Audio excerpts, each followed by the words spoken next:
Olá pessoal, sou a Dica Carvalho e no vídeo de hoje estou trazendo um testemunho maravilhoso da cantora Lu Alone. Ela deu esse testemunho no canal Pod Bênção e me enviaram esse vídeo e eu achei esse testemunho muito edificante e aumenta a nossa fé, ok? E eu quero estar partilhando com vocês também esse testemunho. Então, peço, por favor, que você fique até o final desse vídeo. E se ainda não se inscreveu no meu canal, por favor, se inscreva, ative o sininho, assim você não perde nenhum vídeo aqui postado. Deixa seu comentário. Vamos lá ao testemunho da cantora Lu Alone. Quando eu fui tomar banho, eu tirei a roupa e eu assustei, porque eu tava cheia de hematomas. Parecia que eu tinha sido atropelada. E eu fui pro hospital.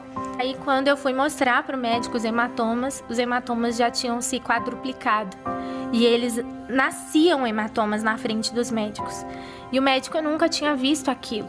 E aí ele, só um minuto que eu vou chamar outro médico. E aí veio esse médico, ele, só um minuto que eu vou chamar outro médico. E começou a chamar um, outro, até que já tinham vindo 15 médicos. E nenhum dos médicos sabiam o que eu tinha. E começaram a me dar remédio na veia, começaram querer me internar e tudo, e ninguém sabia o que estava acontecendo. E aí tiraram meu sangue e uma das possibilidades é que eu estivesse com leucemia. A gente já tinha procurado os melhores médicos do Brasil e sentar na frente de um dos melhores. E ele falou assim, olha, tem coisas que a medicina não é capaz de explicar. Tem doenças que a gente não entende. E o que a gente entendeu, a gente fez os exames mais tops, os mais avançados. E tudo consta como inconclusivo. Tem doenças que a medicina ainda não sabe que existe. E a gente não consegue explicar o que a filha de vocês tem. O Senhor me deu uma visão. E nessa visão eu via o meu irmão pequenininho no consultório de um médico. E eu via o meu irmão entrando lá, meu pai e minha mãe, e a conversa acontecendo. E eu lia na porta o nome desse médico. Dr. Bernardo Gontijo. E de repente eu acordei da visão e o Espírito Santo falou assim comigo, você tem que ir nesse médico. E quando eu cheguei lá, ele é um médico de doenças raras. E quando eu cheguei, ele falou assim, olha Lu, pelo que eu tô vendo, parece ser uma doença muito, muito, muito rara. Mas é muito rara. E a gente vai fazer uma biópsia, já era a minha 4ª biópsia. Falei assim, a gente vai fazer uma biópsia e vamos ver se é. E aí quando eu fiz, deu pela primeira vez biópsia assertiva. E nisso, esse médico sentou comigo e ele falou assim, Lu, eu tenho uma boa e uma má notícia. Era sempre assim, boa e má notícia. Aí falou assim, a boa notícia é, a gente descobriu o que você tem. E aí ele foi falando, o nome da doença é uns 20 nomes que eu nunca consigo decorar de tão grande, porque vai juntando, né, inflamação do não sei o que, do não sei o que. Ele falou assim, já pegou seu corpo todo e a má notícia é, não tem cura. Recebi uma ligação de uma pastora de Manaus, de uma agenda que estava marcada, né, antes de eu adoecer. E ela falou assim, oi Lu, tudo bem? Eu tô ligando pra... Aí eu pensei, né, cancelar, Covid. Ela falou assim, pra confirmar. Olha isso. Cancelar, Covid. Ela falou assim, pra confirmar. Olha isso. Você lembra que teve falta de oxigênio em Manaus, etc, né? Muito. E aí ela me liga, eu tô ligando pra confirmar. E aí eu tava pronta pra falar com ela, né, pastora? Infelizmente eu não vou poder ir e tudo. E aí quando eu fui falar com ela, o Espírito Santo falou assim comigo, você vai. E eu fui, cheguei em Manaus muito mais roxa do que eu tinha saído de casa. Porque eu tinha viajado.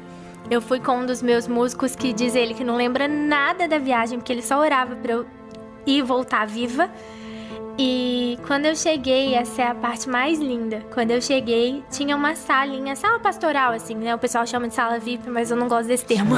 Aí tinha a sala ali e quando eu entrei, tinha um cara tomando soro na veia. O que eu achei que era soro na veia. E uma enfermeira. E eu falei assim, o senhor passou mal? E esse cara virou e falou assim, não, eu não passei mal, não. Eu tô fazendo minha última sessão de quimioterapia. Eu falei, quê? Ele falou assim, eu não quis deixar de vir. Olha. E eu tenho um câncer terminal. Eu tenho um câncer de 11 centímetros. E eu vim pra cá e eu tô fazendo minha última sessão de químio. E quando ele falou isso, eu esqueci que eu tava doente. E eu saí correndo, eu ajoelhei nos pés dele e eu comecei a orar. Eu saí correndo, eu falei assim, você tá curado, você crê? Aí ele, amém. E eu saí correndo e fui ministrar. Em quase 99,9% dos congressos eu faço o louvor e a pregação, mas nesse era só o louvor. E quando terminou a minha ministração, eles falam, com vocês o pastor da noite. E entra o cara. Meu pai. O cara, gente, pensa, a ministra do louvor tava doente e o pastor tava morrendo de câncer. Muita luta, meu pai. E aí nisso, ele vira e falou assim, ó, tem 11 anos que eu luto contra o câncer e eu já tô no estágio terminal, mas enquanto eu viver eu vou fazer o que Deus me chamou pra fazer. E ele começou a pregar e eu lembro que eu falei, nossa, 11 anos que as pessoas oram por ele, quem sou eu? E saímos de lá, eu voltei, né, pro lugar onde eu tava e quando eu fui tomar banho, assim como no começo desse testemunho, eu tirei a roupa e eu não tinha mais nenhum hematoma. Enquanto eu orei, o mais lindo, pastor, é que quando eu voltei, eu liguei pro meu médico, eu falei assim, doutor, eu fui curada. E ele falou assim, olha, não tem como, você tá tomando seus antidepressivos? Ele tinha me dado pra eu entender a situação. Eu falei, não tô, porque eu não tô precisando disso. E eu não sou contra quem toma, não mesmo, mas eu tava tranquila com a situação. Eu falei assim, eu fui curada. Ele falou, não tem jeito de você ter sido curada, isso é uma doença que não tem cura. Eu falei, quando eu voltar, você vai me ver, eu fui curada. E quando eu voltei, ele e os 15 médicos atestaram que eu fui a primeira pessoa a ser curada dessa doença. E eles falam, né, que doenças que são autoimunes, como a que eu tive, elas não podem ser consideradas cura antes de 5 anos. Sim. Elas precisam ser chamadas de remissão. Mas o próprio médico disse, no seu caso, Lu, só pode ser uma cura mesmo, você tem uma fé muito grande, porque mesmo que houvesse uma remissão, seria impossível os hematomas sumirem. E, para finalizar, nesse dia que eu recebi o atestado de cura, eu tava lançando a música Tudo é Possível, que foi a música da história, e eu recebo um WhatsApp. E esse WhatsApp falava assim, oi Lu, tudo bem? É o pastor que ministrou com você em Manaus. A pastora Luciana, que era a pastora que nos convidou, me passou seu número e eu queria que você visse esse documento que eu tô te mandando.